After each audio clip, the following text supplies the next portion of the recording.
News, सच जरूरी है।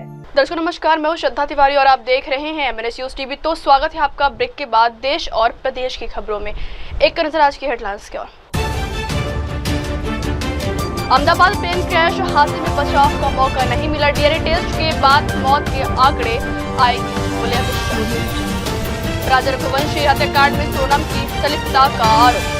कोलकाता से पायलट अरिदम दत्ता की प्रतिक्रिया। तो खबरें विस्तार से। अहमदाबाद प्लेन क्रैश हादसे में बचाव का मौका नहीं मिला।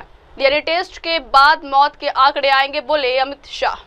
अहमदाबाद विमान दुर्घटना के बाद केंद्रीय गृह मंत्री अमित शाह ने गुरुवार शाम को दुर्घटना स्थल का दौरा किया। अमित शाह ने घायलों से मुलाकात की, जिनमें एक घायल व्यक्ति भी शामिल है। वहीं इस दौरान अमित शाह ने कहा है कि हादसे में बचाव का मौका नहीं मिला है। उन्होंने कहा है कि मृतकों के डीएनए नमूने एकत्र कर लिए गए हैं। डीएनए जांच के बाद शव उनके परिजनों को सौंप दिए जाएंगे।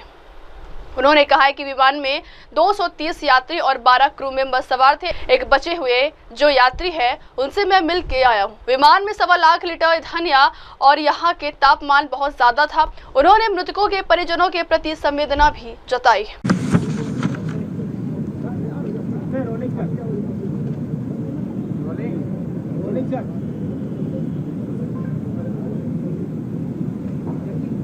आज दोपहर को एयर इंडिया की फ्लाइट संख्या AI 171 दुर्घटनाग्रस्त हुई और कई पैसेंजर इसके अंदर हताहत होने की संभावनाएं हैं। इस घटना से पूरा देश क्षुब्ध है और पूरा देश एक साथ पूर्ण संवेदनाओं के साथ ये जो दुर्भाग्यपूर्ण हादसे में पैसेंजर हताहत हुए हैं, इनके परिजनों के साथ खड़ा है। सबसे पहले मैं भारत सरकार, गुजरात सरकार, भारत सरकार के प्रधानमंत्री जी और गुजरात सरकार की ओर से भी जो लोग हताहत हुए हैं इनके परिजनों के प्रति गहरी संवेदना व्यक्त करता हूं। 10 ही मिनटों में हादसे के भारत सरकार के पास सूचना पहुंची। तुरंत ही मैंने मुख्यमंत्री जी, यहाँ के गृह मंत्री, होम डिपार्टमेंट के control room, civil aviation department, civil aviation मंत्री, सभी से संपर्क किया। प्रधानमंत्री जी का भी तुरंत ही फोन आ गया और भारत सरकार और गुजरात सरकार के सभी डिपार्टमेंट एक साथ होकर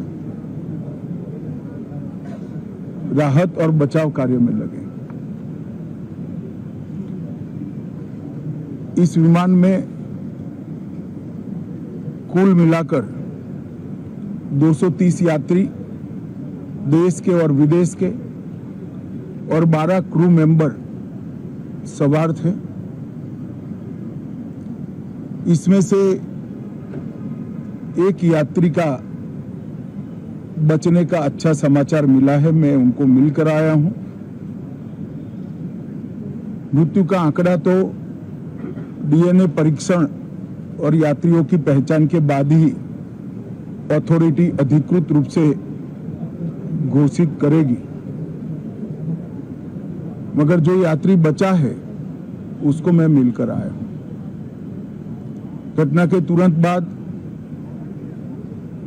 गुजरात सरकार ने बहुत त्वरा से डिजास्टर मैनेजमेंट की सारी इकाइयों को अलर्ट करते हुए, चाहे हेल्थ डिपार्टमेंट हो, चाहे फायर ब्रिगेड हो, चाहे पुलिस विभाग हो, भारत सरकार की भी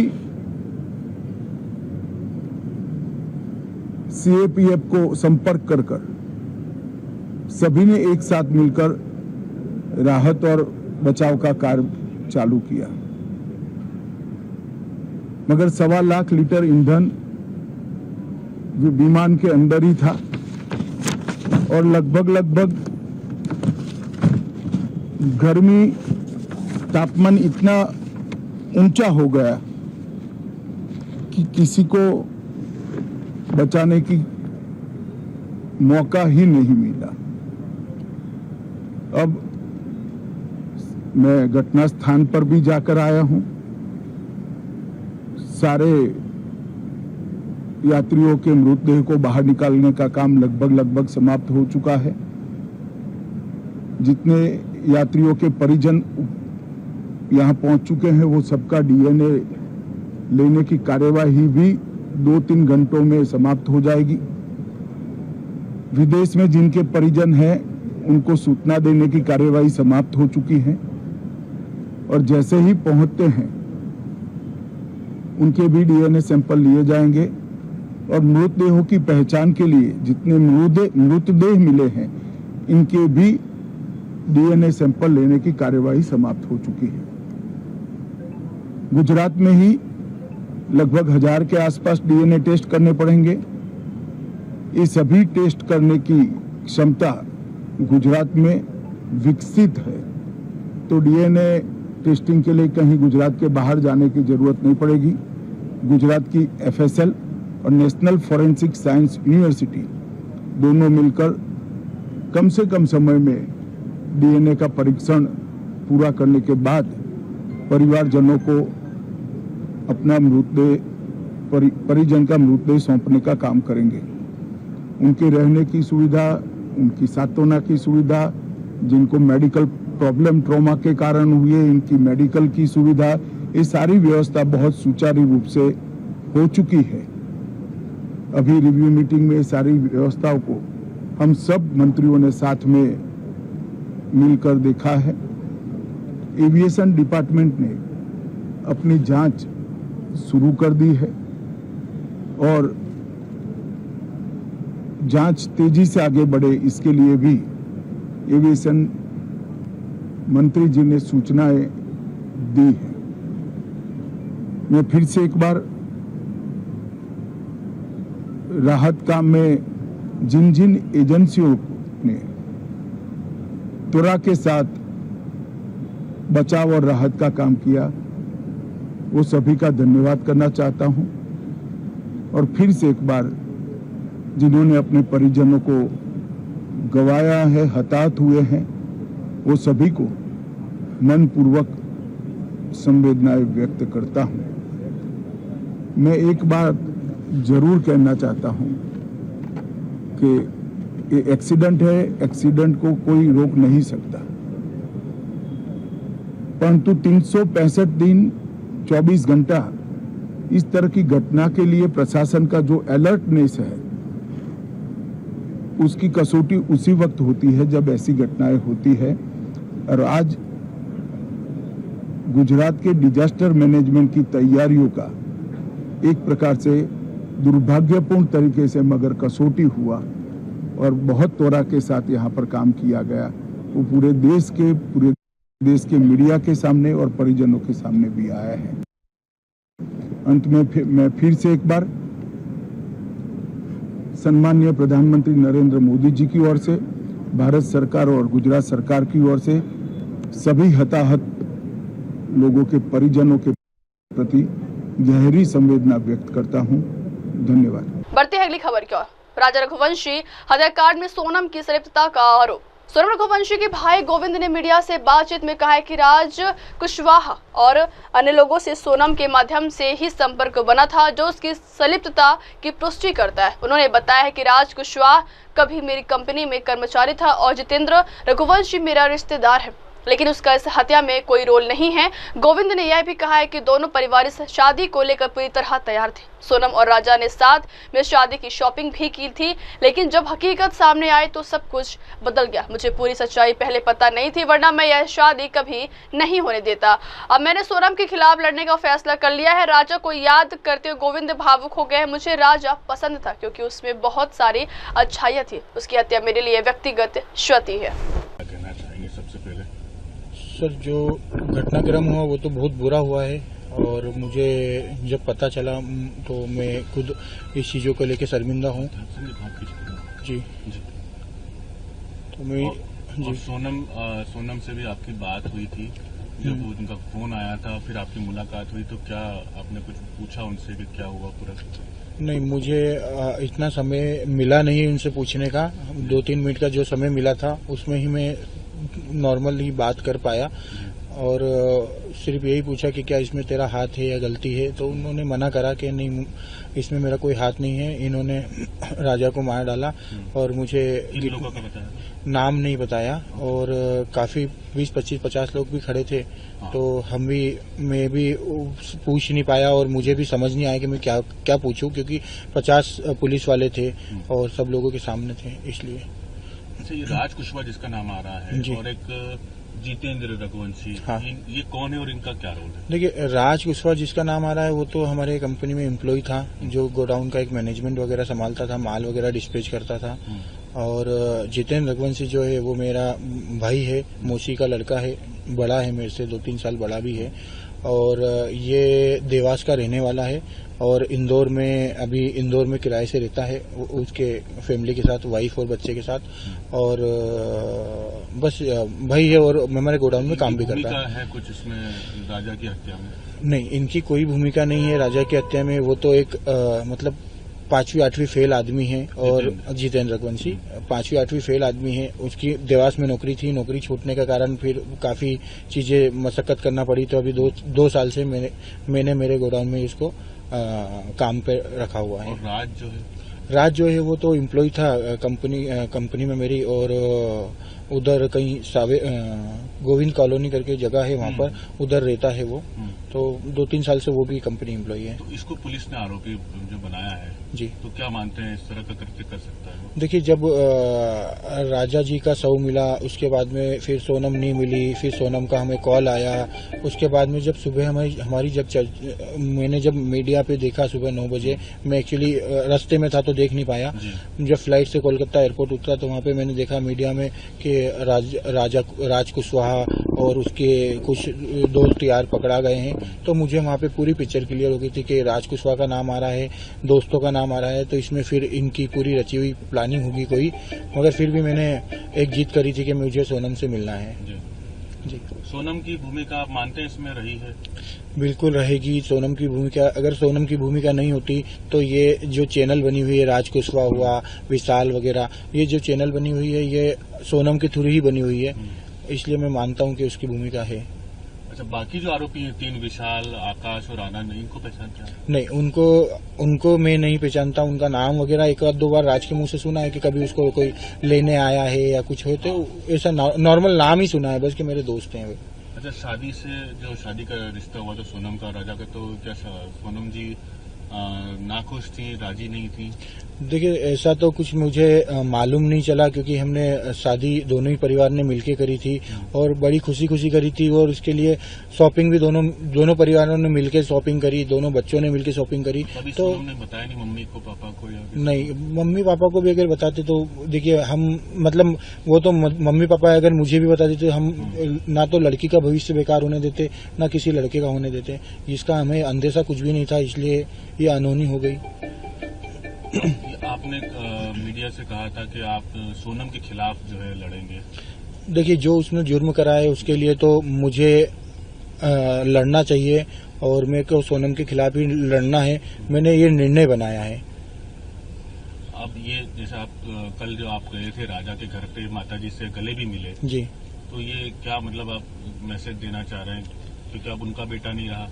देखिए, मुझे ना जब राजा का शव मिला और ये सब चीजें मिली, मैं वहाँ पे जो इनका शव ले जाया गया दूसरे दिन में वहाँ पे भी नहीं आ पाया था, क्योंकि मुझे मेरी बहन की भी तलाश थी इसलिए।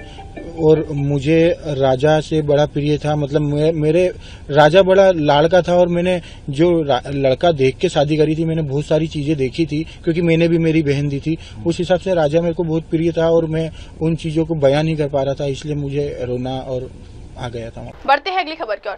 कोलकाता से पायलट अरिदम दत्ता की प्रतिक्रिया। सेवारत वाणिज्यिक पायलट अरिदम दत्ता ने AI-171 दुर्घटना को लेकर अहम बातें साझा की है। उन्होंने कहा है कि जब तक ब्लैक बॉक्स नहीं मिलता और उसकी फॉरेंसिक जांच नहीं होती, हम यह तय नहीं कर सकते कि आखिर असली कारण क्या था। अरिदम दत्ता ने बताया कि हमें जानकारी मिली है कि फ्लाइट की उड़ान भरने के बाद भी उसका लैंडिंग गियर पूरी तरह रिट्रैक्ट नहीं हुआ था। सामान्यतः उड़ान भरने के 50 से 60 फीट के भीतर गियर ऊपर चला जाना चाहिए, लेकिन 30 से 40 सेकेंड में ही विमान अचानक नीचे गिर गया है। उन्होंने विमान में 90 से 100 टन जेट फ्यूल होने की भी बात की, जो कि बेहद ज्वलनशील होता है और अगर उसमें थोड़ी सी भी चिंगारी लग जाए तो वह बम की तरह विस्फोट करता है। पायलट दत्ता ने संभावित कारणों पर रोशनी डालते हुए कहा है कि इस हादसे के 3 संभावित कारण हो सकते हैं: यांत्रिक गड़बड़ी, मानवीय चूक या मौसम की खराबी। उन्होंने जोर दिया कि टेक ऑफ और लैंडिंग विमान संचालन के सबसे संवेदनशील क्षण होते हैं। यही वो पल है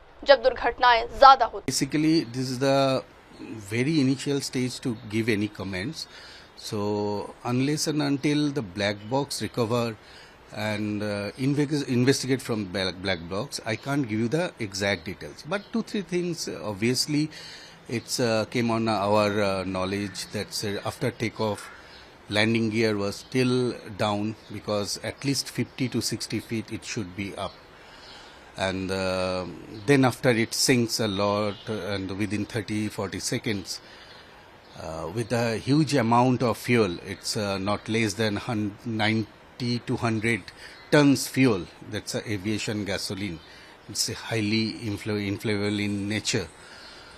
With a small spark, it will just like a bomb. And it's happened only. You saw that after that sink and it's grounded, it's a huge fireball came out from there. And it's just a huge disaster from Dreamliner. It's a next generation aircraft, and moreover, it's a very safe aircraft. Might be 2-3 things are came out with the Boeing company. It's a normal. It's a normal people used to tell it's a Boeing, so it's a coffin. Not like that. Boeing and Airbus, they are giant company. They are making every day doing R&D with their aircraft and engines and whatever the mechanism. So it's giving to blame someone. It's very easy, but we should rectify all those things and came out with the proper reason. Now airline also do the safety audit. DGCA will do, Boeing company will do, as well as the GE company, they also do the audit. So safety audit will give us the proper reason. So in naked eye, I saw there is no birds. This is from it's my opinion. The Ahmedabad airport is very, from morning to night, bird activity is very, very huge problem. Because I face so many times. During takeoff, we waited a lot for due to bird activity. During landing, we go around. So, engineering, 2-3 causes are there. There's a mechanical, there's a human error, weather, and small reason are there. So, the particular one reason, it's very difficult to say in this moment. The only thing I should pray for the person who still now alive and surviving for the life. Sir, many sources they are telling, they are saying that there is a loss of thrust in the both of the engines, or the fuel not going to properly. That's why it not not take off properly. You face the cockpit, you control the cockpit, you were inside the cockpit. So, what's the environment over this in that time? Basically, during takeoff and landing, these two segment is very vital. After takeoff, initially during takeoff roll on the runway, there's a speed called V1. This is called decision speed. Before V1, we have to take a decision whether we take off or land or reject. Sorry. Take off or reject. If it is reject, so we use reversal thrust and stop on the runway. In case we cross the V1, we have to take off. The pilot have done the same thing. So during takeoff, after takeoff, 50-60 feet, no flap, that landing gear reduction. So something was going on but in this 30-second, captain gave a mayday call. So something is going on in cockpit, and during that period, he has the guts to give a mayday call also. So he was struggling, and definitely with a landing gear down, huge drag created during that time. So it difficult to climb up. So after retraction of landing gear, it's easy to climb very smoothly. But something was going on, maybe technical, maybe human error. The weather was clear, bird activity, naked eye, it's not there. Sir, for your experience, what you are expecting? What would be the expected reason behind it? Any expectation? So many reasons. Maybe I just heard in the morning there's a glitch during incoming flight. The engineer, our engineer and pilot, very efficient. You can't put figure on them. They are really efficient. So one glitch or two glitch, it's arrived during arriving flights. They checked. Maybe that will continue. Aviation is just like an ice ball. If you throw an ice ball in the snow, it will create a huge ball later on after rolling on ice. So it's one glitch, maybe ignored, it will create another glitch. So it's my opinion, because it till the black box is not open and audit is not done, it's I can't say anything. बढ़ते हैं अगली खबर की ओर। वजूभाई वाला का बयान, दुखद घटना पर प्रतिक्रिया। अहमदाबाद से गुरुवार को लंदन जा रहा एयर इंडिया का विमान क्रैश हो गया। यह प्लेन क्रैश इतना भयानक था कि इसमें 241 यात्रियों की जान चली गई। सिर्फ एक यात्री ही इसमें जिंदा बच पाया है। इसी के बाद अब बड़ा सवाल यह है कि हादसा हुआ कैसे विमान उड़ान भरने के 5 मिनट बाद ही क्रैश हो गया। क्या वजह रही होगी? इन सब सवालों का जवाब देने के लिए जांच की जा रही है। वहीं इसी दुखद घटना पर शोक व्यक्त करते हुए भारतीय जनता पार्टी के वरिष्ठ नेता और कर्नाटक के पूर्व राज्यपाल वजुभाई वाला ने अपनी भावनाएं व्यक्त की। उन्होंने गुजरात के पूर्व मुख्यमंत्री विजय रूपाणी के योगदान और व्यक्तिगत की सराहना की। तो आइए सुनते हैं उनका बयान। जो अहमदाबाद में घटना बनी है, वो प्लेन क्रैश की घटना समस्त भारत देश के लिए बहुत दुखद घटना है। हमने हमारे देश के बांधवों ऐसी तरह से प्लेन में क्रैश होकर मृत्यु होता है, वो बहुत दुखद घटना है। और खास करके वही प्लेन में हमारे गुजरात के पूर्व मुख्यमंत्री और राजकोट के एमएलए विजयभाई रूपाणी भी रहा है। खास करके विजयभाई रूपाणी अपने जीवन में सक्रिय कार्यकर्ता थे। उन्होंने संघ की विचारधारा के मुताबिक अपनी युवा अवस्था में जब वो स्टडी करता था, तब से ही विद्यार्थी परिषद का काम करता था। स्टडी पूर्ण होने के बाद उन्होंने विद्यार्थी परिषद के प्रचारक तरीके भी उन्होंने काम किया। उसके बाद जब वो पॉलिटिक्स में आया तो यहाँ कॉरपोरेशन में स्टैंडिंग कमेटी के चेयरमैन बने, मेयर बने। उसके बाद वो हमारे गुजरात के प्रांत के प्रमुख भी रह चुके, और फिर वो जब एमएलए बने तो एमएलए के बाद वो चीफ मिनिस्टर मंत्री बने, चीफ मिनिस्टर बने। जो भी समय उन्होंने स्टैंडिंग कमेटी का चेयरमैन हुआ, मेयर हुआ, एमएलए हुआ, पार्टी का प्रेसिडेंट हुआ, चीफ मिनिस्टर बने, तो उन्होंने सक्रियता से प्रजा के बहुत काम किए। विजयभाई रूपाणी के जीवन में एक भी व्यक्ति गुजरात में ऐसी नहीं मिलेगी कि जिसको विजयभाई रूपाणी के सामने कोई फरियाद है। उन्होंने सभी लोगों को अच्छी तरह से सुनकर उसकी जो वेदना थी, उसका जो कार्य था, वो वेदना उन्होंने निकाल दी, कार्य भी पूर्ण किया, सभी को संतोष दिया। सेटिस्फाई पब्लिक को करना वो कार्यकर्ता का कर्तव्य, वो फर्ज था, वो विजय भाई ने अच्छी तरह से निभाया। और हम राजकोट के लोग ऐसे बोल सकते हैं कि राजकोट की कोई भी संस्था, चाहे कॉरपोरेशन हो, अन्य संस्था हो, जिन्होंने जो काम सौंपा वो उन्होंने करके बताया है। उसके अलावा राजकोट को काफी चीज उन्होंने नवीनता से दी है।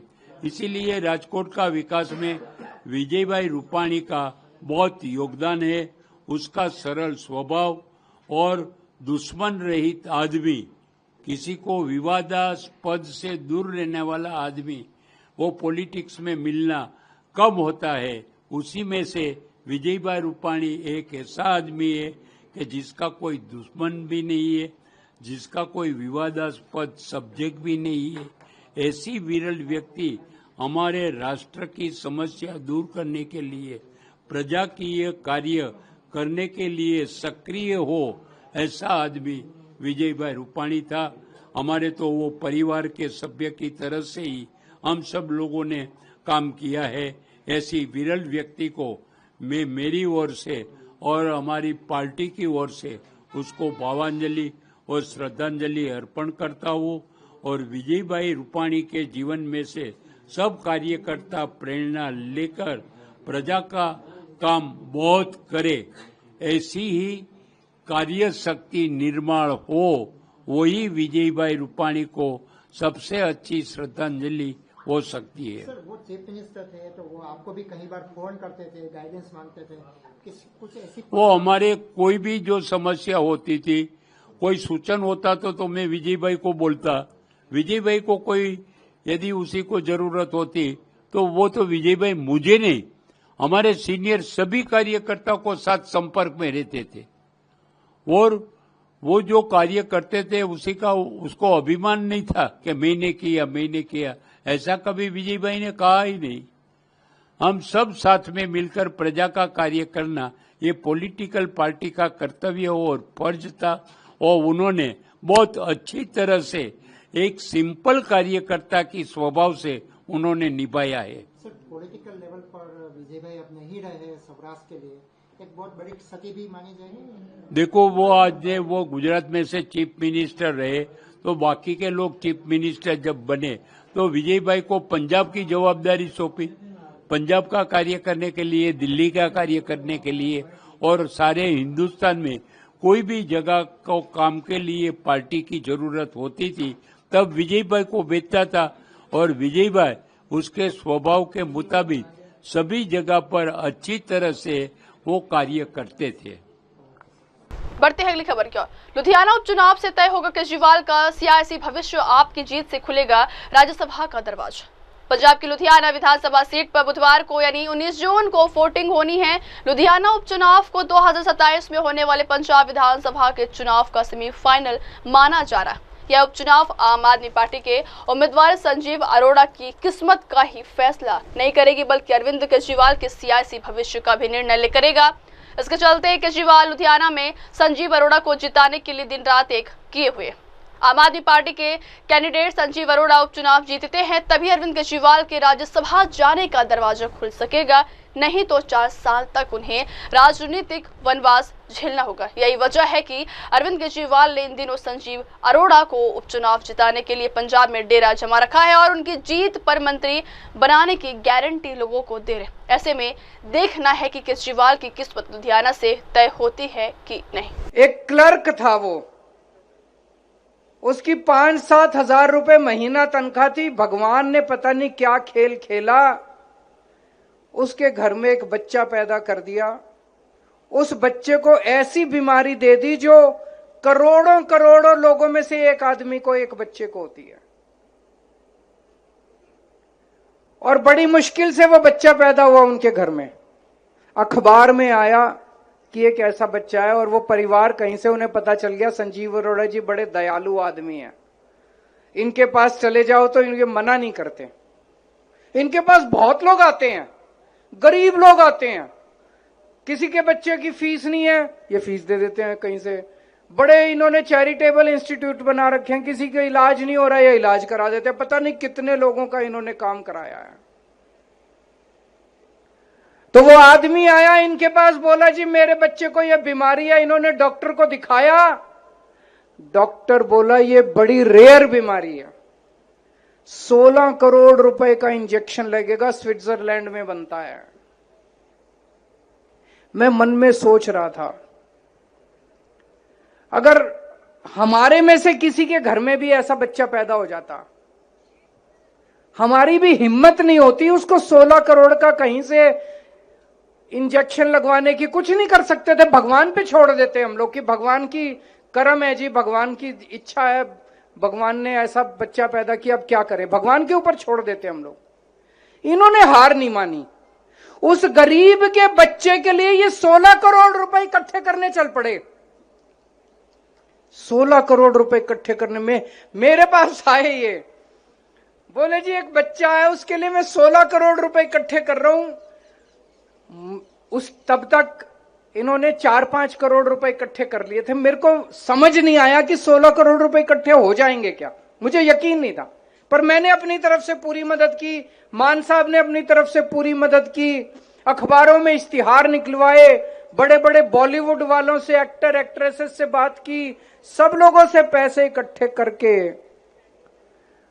अंत में इन्होंने उसको 12 करोड़ रुपए, वो उसने कंपनी ने भी थोड़े पैसे कम कर दिए, 12 करोड़ रुपए का इंजेक्शन खरीद के इन्होंने उस बच्चे की जान बचा दी। आप ये सोच के देखो ये कैसा आदमी है। अगर ये एक बिल्कुल अनजान बच्चे, गरीब बच्चे की जान बचाने के लिए, इनकी कोई जान पहचान नहीं थी, अखबार में पढ़ा था और 2-4 दिन के बाद वो आदमी इनके घर आ गया बाई चांस इनसे मदद मांगने। अगर बिल्कुल अनजान आदमी की जान बचाने के लिए ये एड़ी चोटी का पसीना पूरी दुनिया एक कर सकते हैं, तो लुधियाना वेस्ट को चमकाने के लिए तो ये कुछ भी कर सकते हैं। आपकी जिंदगी सुधार देंगे, आपके बच्चों की जिंदगी, आपके परिवार की जिंदगी सुधार देंगे। एक तरफ ये है साधु आदमी है और एक तरफ वो है, मेरे को नहीं पता, मैं कभी नहीं मिला उससे। बताते हैं गाली दिए बिना बात ही नहीं करता, इतना गुस्सा, इतना अहंकार।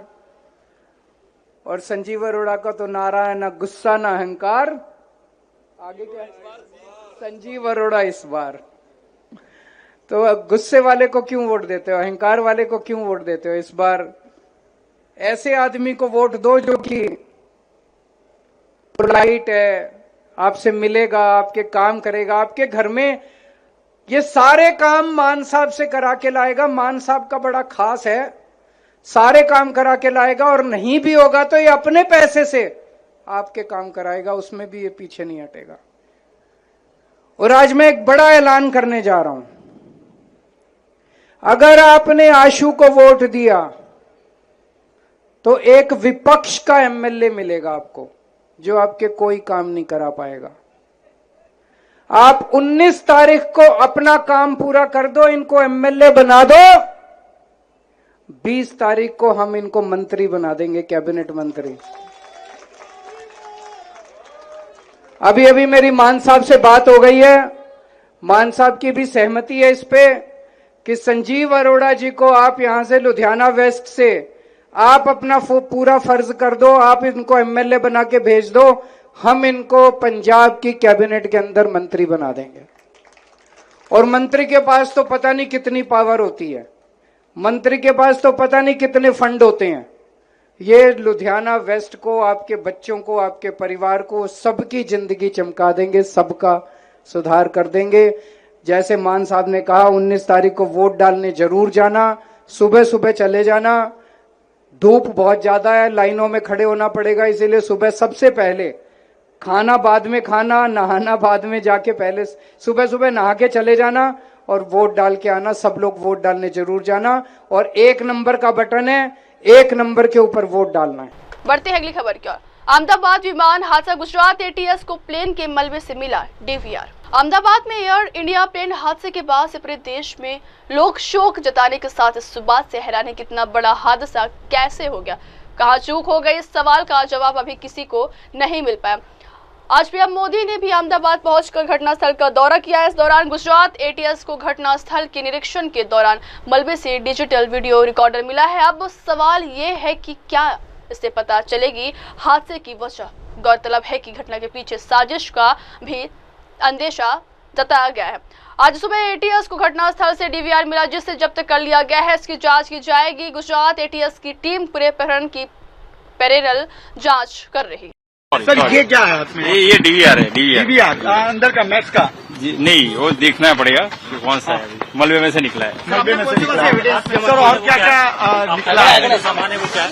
डीवीआर है सर। ये डीवीआर है। मलबे में से निकला है? नहीं, वो मलबे में से निकला है। ये काम नहीं है।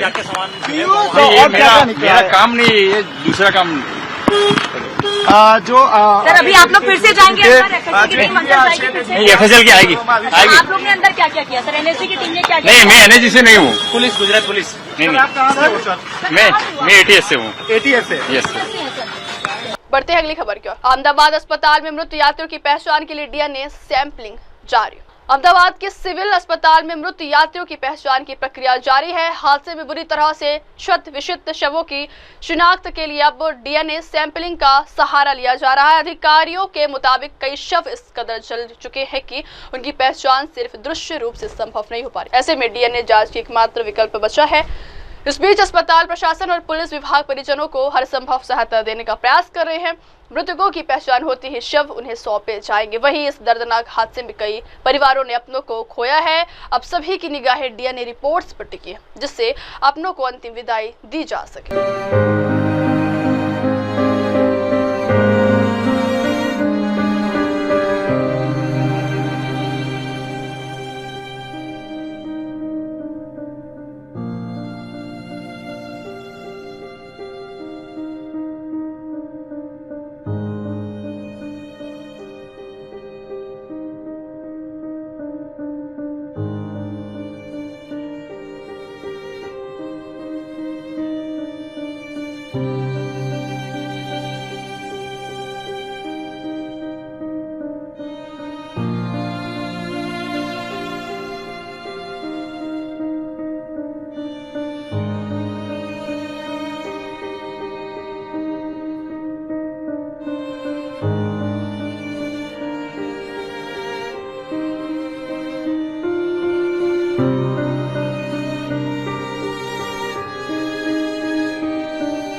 बढ़ते हैं अगली खबर की ओर। सीएम देवेंद्र फडणवीस ने ली महत्वपूर्ण बैठक। शहीदी और गुरुता गद्दी वर्षगांठ की तैयारियों पर हुई चर्चा। मुख्यमंत्री श्री देवेंद्र फडणवीस ने मुंबई में एक उच्च स्तरीय बैठक की अध्यक्षता की, जिसमें आगामी स्मारक कार्यक्रमों की तैयारियों की समीक्षा की गई है। यह बैठक श्री गुरु तेग बहादुर साहिब जी को 350वीं शहीदी वर्षगांठ तथा श्री गुरु गोविंद सिंह जी की 350वीं गुरुता गद्दी वर्षगांठ के आयोजन की रूपरेखा तय करने हेतु बुलाई गई थी। बैठक में दोनों समितियों श्री गुरु तेग बहादुर साहिब जी 350वीं शहीदी वर्षगांठ समिति और श्री गुरु गोविंद सिंह जी 350वीं गुरुता गद्दी वर्षगांठ समिति के प्रमुख पदाधिकारी एवं प्रतिनिधि उपस्थित थे। मुख्यमंत्री ने इन ऐतिहासिक अवसरों को राज्य और देश के लिए गौरवपूर्ण बताते हुए कहा है कि इन आयोजनों के माध्यम से हमें देश को गुरु परंपरा की बलिदान और सेवा भावना से अवगत कराने का अवसर मिलेगा। महाराष्ट्र सरकार हर संभव सहयोग प्रदान करेगी। बढ़ते हैं अगली खबर की ओर। चेन्नई मेट्रो फेज में बड़ा हादसा, निर्माणाधीन ट्रैक का हिस्सा ढहा। चेन्नई से एक बड़ी खबर सामने आ रही है। चेन्नई मेट्रो रेल फेज 2 के तहत निर्माणाधीन मेट्रो ट्रैक का एक हिस्सा आज डीएलएफ रामपुरम के पास अचानक ढह गया। यह घटना दिन के समय हुई जब साइट पर काम चल रहा था। अभी तक इस हादसे में किसी के घायल होने की पुष्टि नहीं हुई है, लेकिन राहत और बचाव कार्य जारी है। प्रशासन और चेन्नई मेट्रो रेल लिमिटेड की टीमें मौके पर पहुंच चुकी है और स्थिति का जायजा ले रही है। घटना की गंभीरता को देखते हुए आसपास के क्षेत्रों में यातायात को स्थायी रूप से डाइवर्ट कर दिया गया है। प्रारंभिक जानकारी के अनुसार मेट्रो ट्रैक के जिस हिस्से में यह दुर्घटना हुई है वह कॉरिडोर 4 का हिस्सा बताया जा रहा है। फिलहाल दुर्घटना के कारणों का पता नहीं चल पाया, लेकिन अधिकारियों ने जांच के आदेश दे दिए।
बढ़ते हैं अगली खबर की ओर।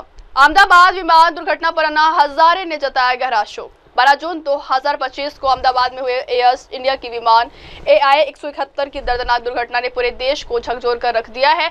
इस भयावह हादसे में 260 से अधिक लोगों की जान चली गई। हादसे को लेकर देश भर में शोक की लहर है। इस हृदय विदारक घटना पर सामाजिक कार्यकर्ता अन्ना हजारे ने गहरा दुख प्रकट किया। उन्होंने कहा है जो विमान दुर्घटना हुई उसमें 260 लोगों से ज्यादा की मृत्यु हो चुकी है। मैं दिवंगत आत्माओं की शक्ति और शोकाकुल परिवारों को इस अपार दुख से उबरने की शक्ति देने के लिए ईश्वर से प्रार्थना करता हूँ। वही अन्ना हजारे ने इस हादसे को एक राष्ट्रीय त्रासदी बताया और सरकार से अपील की है कि पीड़ित परिवारों को हर संभव सहायता और सहयोग प्रदान किया जाए।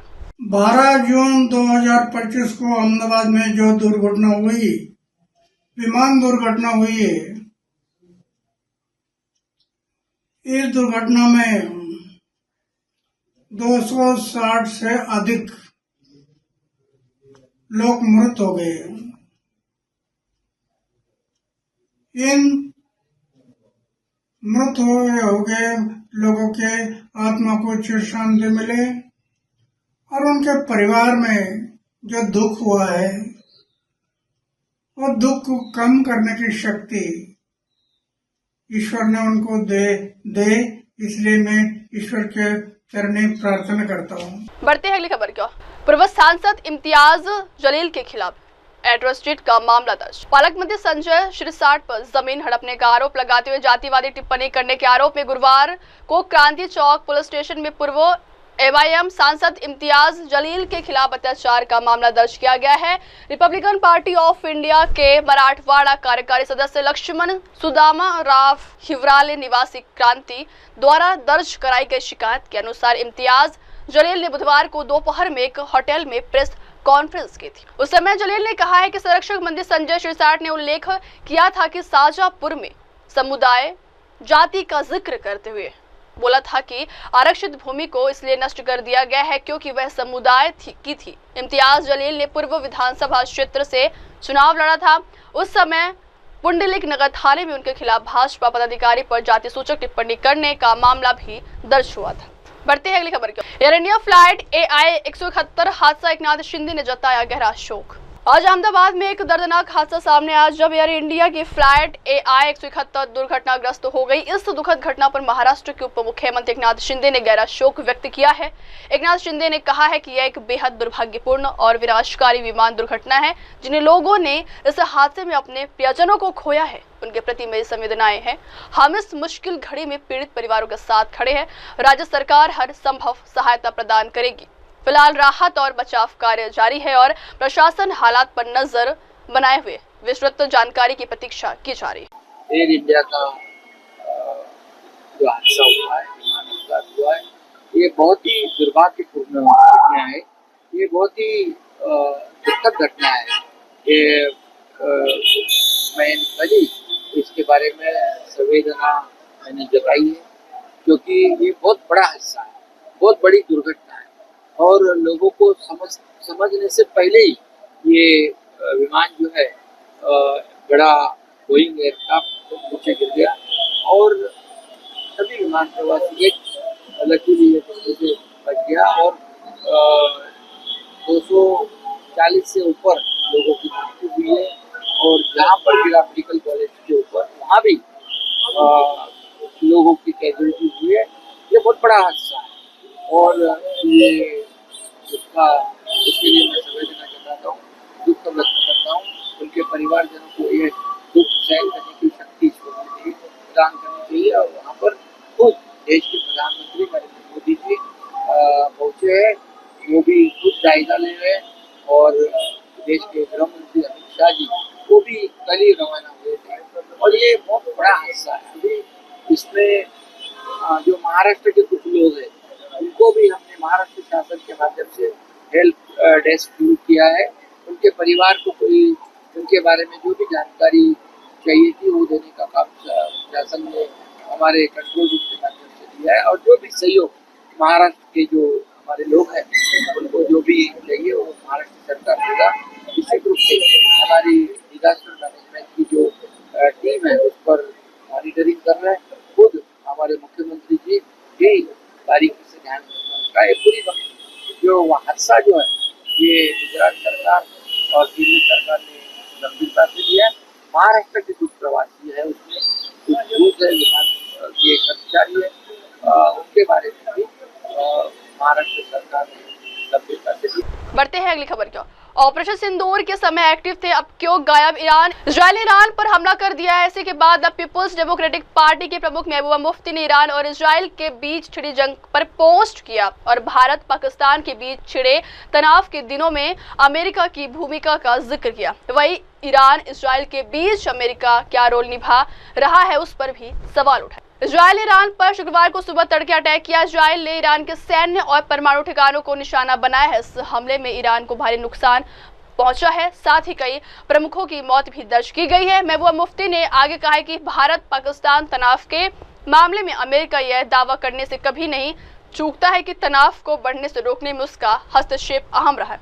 फिर भी जब गाजा पर इजराइल की लगातार बमबारी या ईरान पर उसके नए हमले की बात आती है तो वही तत्कालिकता गायब हो जाती है। ये साफ तौर पर दोहरे मानदंड वैश्विक शांति और स्थिरता को खतरे में डालते हैं। अब वक्त हो चलो देश को ब्रेक की बातें खबरें मेरे सहयोगी शिवा के साथ। अब तक लिए देखते रहिए देश और दुनिया की तमाम बड़ी खबरें। धन्यवाद। हाय हेलो नमस्कार, मैं हूं पंकज विष्णु और आप देख रहे हैं MNS न्यूज। आप देख रहे हैं MNS न्यूज, सच जरूरी।